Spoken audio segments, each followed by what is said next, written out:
নমস্কার প্রিয় viewers, YouTube channel Barak তরঙ্গে আমি আশু চৌধুরী আপনাদেরকে জানাই স্বাগত। প্রথমে বরাক তরঙ্গের সেরা সংবাদ।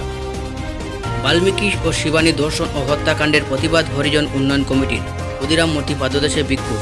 সোনাইয়ে আরও কয়েকটি কাজে শিলান্যাস করলেন উপাধ্যক্ষ আমিনুল হক লস্কর। রাজনৈতিক দল গঠন করতে যাচ্ছে হিন্দু বাঙালি নবনির্মাণ সেনা। সোনাবাড়িঘাটে নিউ ইয়াংস্টার ক্লাবের চ্যাম্পিয়ন ট্রফির ফাইনালে কালাইন এফসি এ টিম। এবারে বিস্তারিত সংবাদ।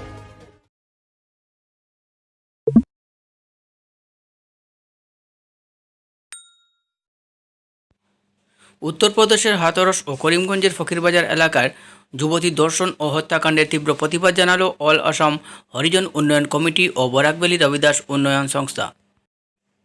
বৃহস্পতিবার দুটি ঘটনার তীব্র প্রতিবাদ ও ধিক্কার জানিয়ে শিলচর ক্ষুদিরাম মূর্তির পাদদেশে ধর্ণা প্রদর্শন করেন দুটি সংস্থার কর্মকর্তারা। উপযুক্ত বিচার চেয়ে ভারতের রাষ্ট্রপতি, প্রধানমন্ত্রী ও রাজ্যের মুখ্যমন্ত্রীর উদ্দেশ্যে স্মারকপত্র প্রদান করেন জেলাশাসকের মারফতে।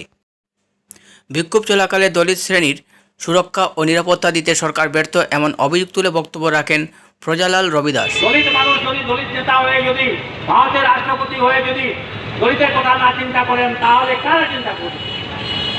তাহলে আপনাকে রাষ্ট্রপতি বানানোর তো কোনো মানে নেই। কারণ এই কয়দিনে আমরা জানতে পেরেছি যে দেখা যায় তারা টালবানা করছে। এখানে জাতপাত নিয়ে ইউপিতে বেশি, আমাদের আসামে সেরকম নাই কিছু। আমরা সবের মানুষের ঘরে খাইতে চাই, খাই আমরা, কিন্তু দেখা যায় জাতপাত নিয়ে এই বাল্মীকি এলাকে বলছে ছোট জাত, আর দর্শন যারা করেছে তারা হলো বড় জাত। প্রধানমন্ত্রী নরেন্দ্র মোদী দলিতকে সম্মান করেছেন, পাও ধুয়ে দিয়েছেন। এটা তো তার লোক দেখানো ভাই, তার তো লোক দেখানো। তার তো নিজে দলিত নেই, দলিত নন উনি, কিন্তু ওবিসি ক্লাসের মানুষ। মোদীজি এখন তান যদি ভোট ব্যাংক নেওয়ার জন্য মানুষকে দেখানোর জন্য যদি দলিত মানুষের পা ধোয়ান, এটা তান ব্যাপার, আমার ব্যাপার না। তার সমীক্ষা যদি আমি আপনাকে বলি, আপনি বলবেন কি বলবেন? হ্যাঁ, তার সমীক্ষা আপনার রাজস্থানের ডিজিপি ভূপেন্দ্র সিং সেদিন বলেছিলেন, ভূপেন্দ্র সিং যাদব তার স্টেটমেন্টে 2019 সনে ভারতের মধ্যে রাজস্থানের সবচেয়ে বেশি ধর্ষণ জনিত ঘটনা ঘটিত হয়েছে, সংখ্যা মোট 5,997। বৃহস্পতিবার সোনাইয়ে বিভিন্ন এলাকায় বেশ কয়েকটি কাজের শিলান্যাস করেন অসম বিধানসভার উপাধ্যক্ষ তথা স্থানীয় বিধায়ক আমিনুল হক লস্কর। এ উপলক্ষে শিলডুবিতে এক সভা অনুষ্ঠিত হয়। সভায় তার কাজের মূল্যায়ন করার আহ্বান জানিয়েছেন উপাধ্যক্ষ আমিনুল হক লস্কর। তিনি বলেন, গত 70 বছরে যেসব উন্নয়ন হয়নি সোনাইয়ে, তার 4.5 বছর শাসনকালে সে উন্নয়ন হয়েছে। তিনি এও বলেন, প্রত্যেক সম্প্রদায়ের সমানভাবে উন্নয়ন করে যাচ্ছেন। আমি কিন্তু নির্বাচনের সময়ও আমার মনে আছে, আমি কোনো জায়গায় প্রতিশ্রুতি দিছি না যে এই কাজ করবো আপনারা আমার ভোট দেন। আমি প্রতিশ্রুতি দিছি না। একমাত্র একটা কথা কইছে যে পরিবর্তনের পক্ষে আপনারা ভোট দেন। দেশ স্বাধীনতা হওয়ার 70 বছর হয়ে গেছে, কোনো পরিবর্তন হয়েছে না। আর যদি আপনারা পরিবর্তনের পক্ষে ভোট দেন, সে পরিবর্তন হবে। এই অঞ্চলের মানুষ, শিলডুপির মানুষ পরিবর্তনের পক্ষে আমাকে ভোট দিয়েছে, আমাকে আশীর্বাদ দিয়েছে, আমাকে দোয়া দিয়েছে। আমি বিধায়ক হয়েছি। আর বিধায়ক হওয়ার পরে সোনাই সমষ্টিতে রাস্তাঘাটের জন্য প্রায় এখন পর্যন্ত 228 কোটি টাকার রাস্তার কাজ শুরু হয়েছে। আইডিয়া আছে যে মেদিনীপুর থেকে ভোট কোন দিকে যায়, কে পায়, কিন্তু কেউ এই মেদিনীপুর দিকে নজর রাখে না। হয় আমরাও আজকে যদি বিধায়কের কাছে যদি কোনো কথা নিয়ে যেতে হলে আমরা কি খেয়াল করে যাই, এখান থেকে তো 100 ফুট আছে গিয়া কিতা মারতাম তাই লোকে। এটা আমি এখান থেকে আপনাদের লোকাল ছেলে একটা কথা করতে বিধায়কের কাছে। অরুণোদয় প্রকল্প নিয়ে শাসক দল বিজেপি স্বজন পোষণ ও দুর্নীতি করছে, এই অভিযোগ এনে বৃহস্পতিবার পালংঘাট উন্নয়ন খণ্ড কার্যালয়ে বিক্ষোভ কর্মসূচি পালন করেছে পালংঘাট ব্লক কংগ্রেস কমিটি। এদিন পালংঘাট ব্লক কংগ্রেস ইনচার্জ তথা শিলচর জেলা কংগ্রেসের সম্পাদক হীরক দাস ও পালংঘাট ব্লক কংগ্রেসের সভাপতি সুধীর রঞ্জন দাসের নেতৃত্বে শতাধিক কংগ্রেস কর্মী ব্লক কার্যালয় ঘেরাও করে বিক্ষোভ প্রদর্শন করেন। এদিন অরুণোদয় প্রকল্প সহ অন্যান্য প্রকল্পে বিজেপি স্বজন পোষণ ও দুর্নীতির প্রতিবাদে মুখ্যমন্ত্রীর উদ্দেশ্যে এক স্মারকপত্র প্রদান করেন তারা। স্মারকপত্রটি খণ্ড আধিকারিকের হাতে তুলে দেন। এদিন অন্যান্যদের মধ্যে উপস্থিত ছিলেন সম্পাদক আব্দুল লস্কর, কার্যকরী সভাপতি রাজীব কুমার রায়, ব্লক কংগ্রেসের সহসভাপতি শ্যাম বাবা রায়, মধু কালিন্দি, সাজল লস্কর, কান্তা গোয়ালা, রঞ্জিত নাথ মজুমদার, আয়ান আলী, শ্যামল রায় প্রমুখ।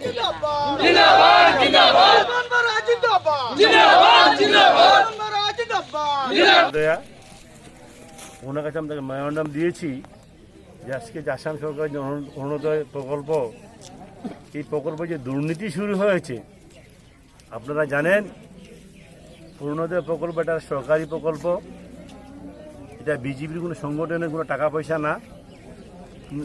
ওনারা এইভাবে কাজ করে যাচ্ছে, ব্লকের পদাধিকারীরা, বিজেপির সংগঠনের লোকরা, এই টাকাটা বোধহয় ওনার ব্যক্তিগত টাকা, ওনার বিজেপির ব্যক্তিগত টাকা। আমরা আজকে গরিব দুঃখী মানুষের এইসব কমপ্লেন শুনে শুনে শুনে শুনে আমাদের নেত্রী শ্রীমতী সুস্মিতা দেব মহাশয়া উনি দিল্লি থেকে আমাকে বলে পাঠিয়েছেন যে তোমরা গ্রামে যাও, গিয়ে খবর নিয়ে দেখো এই প্রকল্প নিয়ে কি হচ্ছে। আমরা দেখেছি গ্রামে গঞ্জে ঘুরে ঘুরে, ধলাইতে 27টা জীবিতনা ঘুরে দেখেছি আমরা যে বিজেপি সরকারি প্রকল্পটাকে ব্যক্তিগত প্রকল্প বানিয়ে নিয়েছেন। আজকে বিজেপি সরকার বেটি বাঁচাও বেটি পড়াও এই স্লোগানটা আপনারা নিশ্চয়ই শুনেছেন। আপনারা আজকে ইউপি দেখি নির্ধারিত গাইডলাইন অনুযায়ী আমাদের জনসাধারণের জন্য সরকার বাহাদুর হইতে বরাদ্দ করা হয়েছে, কিন্তু কে বা কাদেরকে কিভাবে এই বেনিফিশিয়ারি অর্থাৎ হিতাধিকারীদেরকে বাছাই করা হয়েছে সেটার কোনো সঠিক তথ্য আমরা পাইনি। কারণ আমার জানা মতো প্রকাশ্যে কোনো অ্যাডভার্টাইজ হয়নি, কোনো মানুষ সেটাতে আবেদন করার সুযোগও পায়নি, যার কারণে প্রকৃত হিতাধিকারীরা আবেদন করতেও বঞ্চিত, সেই হিসেবে ওরা এই বেনিফিট থেকেও বঞ্চিত থাকবে বলে আমি মনে করি। এই হিসেবে আমি মনে করি যে বর্তমান সরকার শাসক দলের যারা গাঁও পঞ্চায়েত লেভেলে আছেন বা বিধানসভা লেভেলে আছেন, ওনারা প্রত্যেকেই দুর্নীতির আশ্রয় নিয়ে প্রকৃত হিতাধিকারীকে বঞ্চিত করে রাখছেন। কারণ অরুণোদয় প্রকল্পটা যদি সরকারি প্রকল্প হয়ে থাকে, এটা আমাদের প্রত্যেকের পাওয়ার অধিকার আছে। গাইডলাইন মোতাবেক যদি আমি সেই ক্রাইটেরিয়ায় পড়ি তাহলে সেটা আমার পাওয়ার অধিকার, কিন্তু আমি আবেদন করারও সুযোগ পাচ্ছি। গত 28 সেপ্টেম্বর চলন্ত ম্যাজিক ট্রাকের সামনে বিড়াল চলে আসায় দুর্ঘটনা ঘটে, এতে বিড়ালটি মারা যায়। বিশাল ভৌমিক, মনিকা ভৌমিক ও তাদের সঙ্গে একাংশ যুবক গাড়ি আটকে বেধড়ক পেটালেন চালক মতিন লস্কর মৃত্যুর সঙ্গে পাঞ্জা লড়ছেন।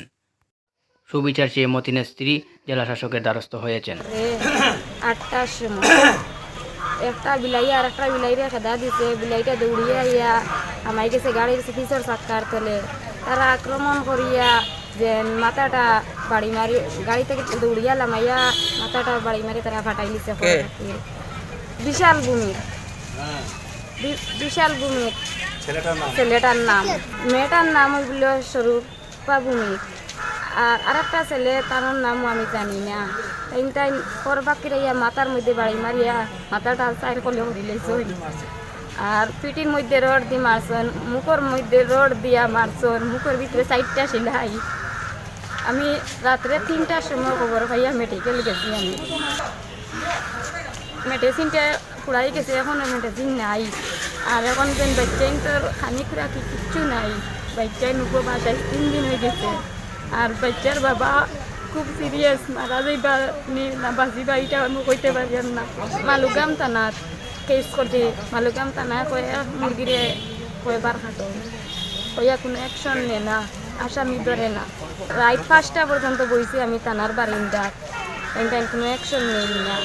এসপি স্যারের কাছে আমি আবেদন জানাইলাম যে এই আসামিটা আপনি তাড়াতাড়ি ধরেন, অ্যাকশনটা আপনি নেন, আর আমার স্বামীটারে আপনি সুস্থ বানাইয়া দেন, আমার বাচ্চাই ধর মুখে দিছাইয়া। যে মতিন উদ্দিন নাম ড্রাইভার, তার গাড়িটা লইয়া যাওয়ার সময় একটা বিলাই ঢুকে গেছিল সম্মুখে। তখন বিলাইটা বাঁচাইতে গিয়া না পারিয়া বিলাইটা তার চাকার নিচে ঢুকে গেছে। মারা যাওয়ার পরে একজন মানুষে রোল লইয়া আইয়া তার পিছন দিকে একটা আঘাত করছে, ওরকম 4টা আঘাত করছে। মাথার 4টা সেলাই হয়েছে, মাথাটা ফাটিয়া মানুষটা পুরা সিরিয়াস। এরপরে তারা মুখের মধ্যে মারছে, মুখের মধ্যে যখন মানুষটার 4টা সেলাই, মুখের মধ্যে আপনার কিছু খাইতেও, মুখ দ্বারা কিছু খাইতেও পারে না। 3জনে মারছে, তাও একটা দেখুন আজকাল একটা মার্ডারও যদি হয়ে যায়, মার্ডার হইলেও তো তার তো বিচার আছে। একটা বিলাই মারছে এও জানি তো গাড়ির চাকার নিচে আই আমাই গেছে 2টা বিলাইয়ে মাইল আছে এরকম তো মানুষের উপরে আঘাত করা যায় না। কি গাড়ি চালাইতো? হ্যাঁ ম্যাজিক গাড়ি। আমরা ওটা আপত্তি করি আর যে এই রোগীর বিচার লাগে এবং এই পরিবারের যে ভরণ পোষণ তারা সমঝিয়া নেয়। রাজ্যে নয়া রাজনৈতিক দল গঠন করতে চলেছে হিন্দু বাঙালি নবনির্মাণ সেনা। বৃহস্পতিবার সাংবাদিক সম্মেলন ডেকে একথা জানিয়েছেন হিন্দু বাঙালি নবনির্মাণ সেনার কর্মকর্তারা। 2021 সালে বিধানসভা নির্বাচনে নতুন রাজনৈতিক দল হিসেবে 66টি কেন্দ্রে প্রতিনিধিত্ব করবে বলে জানিয়েছেন হিন্দু বাঙালি নির্মাণ সেনার আহ্বায়ক মধুমত্তা দাস কানুনগো। তিনি রাজ্য সরকারের বিরুদ্ধে অভিযোগ করে বলেন, হিন্দু বাঙালি সমস্যা সমাধানের কোনো ধরনের চেষ্টা করেনি। আশুসহ বিভিন্ন বাঙালি বিদ্বেষী সংগঠনগুলোর ইশারায় চলছে এই সরকার। স্টুডেন্টের জন্য 30% আসন সংরক্ষণ দেওয়া হোক। গুয়াহাটিতে হিন্দু বাঙালি ছাত্রদের জন্য 500 ছেলেমেয়েদের থাকার জন্য ছাত্র নিবাস বানাতে হবে, যাতে পুরো নর্থ ইস্টের ছাত্রছাত্রীরা এখানে এসে বিনামূল্যে থাকতে পারে এবং সুব্যবস্থা পায়। আমাদের সব বেকার পৌর বেরোজগার যাদের এতদিন কোনো গভর্নমেন্ট জব দেওয়া হয়নি তাদেরকে 10,000 টাকা করে বেকার ভাতা দিতে হবে। শেষ এবং অন্তিম দাবি এটা আমাদের সেন্ট্রাল গভর্নমেন্টের কাছে, আর আমি আশা করছি আমাদের সেন্ট্রাল গভর্নমেন্ট, আমাদের মোদিজি এই দাবিটা রাখবে। আমরা চাই আর আমাদের সাথে আমাদের 90 লাখ বাঙালিরাও চায় বাঙালি রেজিমেন্টটা আবার যেন পুনরায় স্থিত করা হোক, কারণ বাঙালি রেজিমেন্ট আগে ছিল, এখন কোনো বাঙালিদের কোনো রেজিমেন্ট নেই। শুধু আমি না, পুরো ভারতবর্ষের সব নাগরিকই সেন্ট্রাল গভর্নমেন্টকে ভালোবাসে, শ্রদ্ধা করে, কিন্তু আমার প্রবলেম হলো গিয়ে আমার এবং 90 লাখ বাঙালির একটি মাত্রই প্রবলেম, আশু ফ্লেভার্ড নেতা, আশু আইডিওলজির নেতা, যে হোক কংগ্রেস বা হোক বিজেপি, যা অন্য যে কোনো রাজনৈতিক দল, আমরা এই রাজনৈতিক দল বা এই আশু ফ্লেভার্ড নেতা, আশু আইডিওলজির নেতাকে মানছি না, মানব না। আর তার প্রতিবাদের জন্যই আজকে আমাদের এই দল গঠন করা, এই দল নিয়ে দাঁড়ানো। করিমগঞ্জ এরারিগুড়ে সংঘটিত হত্যাকাণ্ডের দীর্ঘদিন পর এক অভিযুক্তকে গ্রেফতার করতে সক্ষম হয়েছে বারৈগ্রাম পুলিশ। বৃহস্পতিবার গোপন সূত্রের ভিত্তিতে বারৈগ্রাম ওসি বাদল পাল বিশাল পুলিশ বাহিনী নিয়ে হত্যাকাণ্ডে জড়িত এমাদ উদ্দিন নামে এক ব্যক্তিকে গ্রেফতার করতে সক্ষম হয়েছে। মানে গল কাটি হত্যা কৰিছে। যেতিয়া ডেড বডিটো পালোঁ, ডেড বডিৰ কাম কৰিলোঁ, তদন্তৰ কাম কৰা হ'ল। তাৰপিছত আমি গোপন সূত্ৰে ঘটনাবিলাক গম পালোঁ যে আজি যিজন মানুহ আনিছোঁ, এপ্ৰিহেণ্ড কৰিছোঁ, সেই মানুহজনৰ ল'ৰা হুছেইন আহমেদ আৰু 3-4জনে মিলি, সেই মানুহকেইজনৰ নাম মই নকওঁ নহ'লে তো এইটো পাব্লিছ হৈ যাব, 3-4জনে মিলি এই মানুহটোক হত্যা কৰিছে। যাৰ কাৰণে বাপেকটো জড়িত আছে, বাপেকটো সব জানে, এমাদ উদ্দিন তেওঁৰ নাম, তেওঁ সব জানে, সব ক'ব পাৰে। পুলিচৰ পৰা এইবোৰ লুকাইছে, এইটো হ'ল কথা। মানে আপোনালোকে যে হত্যাকাণ্ড কাটলিছড়া উন্নয়ন খণ্ডে চতুর্দশ অর্থ কমিশন, এমজি এনরেগা ইত্যাদি প্রকল্পের দুর্নীতির ম্যাজিস্ট্রেট তদন্ত এবং এই পিনাক চন্দ্রকে বদলি করা সহ বিভিন্ন দাবিতে বৃহস্পতিবার বরাক ডেমোক্রেটিক স্টুডেন্ট ফ্রন্টের আহ্বানে হাইলাকান্দি জেলা পরিষদ কার্যালয়ের সামনে ধর্ণা ও বিক্ষোভ প্রদর্শন করা হয়। ধর্ণায় উত্তাল হয়ে ওঠে জেলা পরিষদ কার্যালয় চত্বর। খবর পেয়ে পৌঁছেন পুলিশ কর্মীরাও। দুপুর 1:30 নাগাদ হাইলাকান্দি জেলা পরিষদ কার্যালয় থেকে বেরিয়ে ধর্ণাস্থলে এসে জেলা পরিষদের সিইও জয়দীপ শুক্লা বিডিএসএফের দেওয়া স্মারকপত্র গ্রহণ করেন। আন্দোলন কর্মসূচিতে অন্যান্যদের মধ্যে উপস্থিত ছিলেন বিডিএসএফের কেন্দ্রীয় সভাপতি আব্দুল আহাদ এবং সাধারণ সম্পাদক মোহাম্মদ আলী লস্কর, জিয়াব উদ্দিন বড়বইয়া, কাটলিছড়া, দীননাথপুর, হরিশনগর, জামিরা আঞ্চলিক কমিটির কর্মকর্তা মতিউর রহমান, আলতাফ হোসেন, আয়াতুল্লাহ লস্কর, জাকির হোসেন মজুমদার, রাহিম উদ্দিন, আব্দুল গফুর লস্কর প্রমুখ। অবিলম্বে কাটলিছড়া উন্নয়ন খণ্ডের 10 বছরের সিন্ডিকেট কায়েমকারী এই পিনাকচন্দ্রকে বদলি করতে হবে। অবিলম্বে কাটলিছড়া উন্নয়ন খণ্ডের 10 বছরের সিন্ডিকেট সম্মুখে ধর্ণা দিতে এসেছি। আজকে আমরা 4 নম্বর বার আন্দোলনে নেমেছি। আমাদের সাথে পিএনআইডি বিভাগ এবং জেলা প্রশাসনের পক্ষ থেকে আমাদের সাথে প্রতারণা করা হয়েছে। লকডাউনের আগে থেকে আমাদের দাবি ছিল যে কাটলিছড়া উন্নয়ন খণ্ডকে দুর্নীতিমুক্ত এবং সিন্ডিকেট মুক্ত করার কারণে আমরা লকডাউনের আগ থেকে আমাদের ধারাবাহিক আন্দোলন চলেছিল। কিন্তু আমরা সিও অফিসে আমরা হাঙ্গার স্ট্রাইকও করেছিলাম। আমাদেরকে আশ্বস্ত করা হয়েছিল যে 1 সপ্তাহের ভিতরে কাটলিছড়া উন্নয়ন খণ্ডে ম্যাজিস্ট্রেট তদন্ত দেওয়া হবে এবং কাটিজোড়া উন্নয়ন খণ্ডের যে এই পিনাকচন্দ্র, যিনি 10 বছর ধরে আমাদের কাটিজোড়া উন্নয়ন খণ্ডকে ধ্বংস করছেন এবং কাটিজোড়া উন্নয়ন খণ্ডের কোটি কোটি টাকার আত্মসাৎ করে যাচ্ছেন, ওনাকে বদলি করা হবে। উনি চাকরি শুরু থেকে এখন অবধি 10 বছর হয়ে গেছে। উনি পোস্টিং যে বলে কাটিজোড়া উন্নয়ন খণ্ডে হয়েছিল, কিন্তু পোস্টিংয়ের পর থেকে এখন পর্যন্ত 10 বছর ট্রান্সফারের বারবার নির্দেশ থাকার পরও ওনাকে ট্রান্সফার করা হয় না। ওনাকে রক্ষণাবেক্ষণ দিচ্ছেন বিধায়ক সুজামুদ্দিন এবং উচ্চ পর্যায়ের কয়েকজন দালাল মিলে ওনার রক্ষণাবেক্ষণ দিচ্ছেন এবং ওনার কাছে অবৈধ টাকার কোনো অভাব নেই। এর কারণে ওনার এই টাকার ফলে উনি এখানে আস্তানা কাটিজোড়া উন্নয়ন খণ্ডে আস্তানা গাড়ি রেখেছেন। আমাদের দাবি, আমরা হাঙ্গার স্ট্রাইক করেছিলাম, কিন্তু আমাদের সাথে প্রতারণা করেছেন। কিন্তু আজ থেকে আমি আপনাদের মাধ্যমে একটা হাড্ডাহাড্ডি লড়াই করেও ট্রাইব্রেকারে ফাইনাল থেকে ছিটকে গেল শিলডুবি জমজম ক্লাব। নির্ধারিত সময়ে উভয় দল কোনো স্কোর করতে পারেনি। বৃহস্পতিবার সোনাবাড়িঘাট নিউ ইয়ংস্টার ক্লাবের আয়োজিত নকআউট ফুটবল টুর্নামেন্টের সেমিফাইনালে টাইব্রেকারে 8-7 গোলে জয়ী হয়ে ফাইনালে জায়গা করে নেয় কালাইন এফসি এ টিম। সেমিফাইনালে সেরা খেলোয়াড় পুরস্কার হিসাবে সুহিল খাসিয়া নির্বাচিত হন। তার হাতে ট্রফি তুলে দেন ক্লাবের সভাপতি জামাল উদ্দিন ও বিশিষ্ট নাগরিক বাহারুল ইসলাম বরগুইয়া। আগামী শনিবার ফাইনাল খেলা অনুষ্ঠিত হবে। ফাইনাল খেলার দুটি দল হচ্ছে কালাইন এফসি এ বনাম সম্রাট ক্লাব ডুগরিপাড়। খেলার অতিথি হিসেবে উপস্থিত থাকবেন অসম বিধানসভার উপাধ্যক্ষ তথা স্থানীয় বিধায়ক আমিনুল হক লস্কর ও বিশিষ্ট সমাজকর্মী ফখরুল ইসলাম বরগুইয়া।